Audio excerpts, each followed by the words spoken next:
I know it looks pretty rough right now, but if I want grass to grow and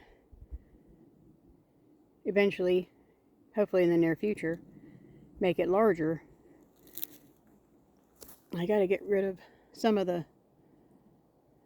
decades of overgrowth, the briars and all that stuff. So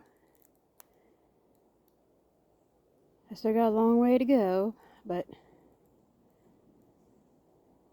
I'm getting there.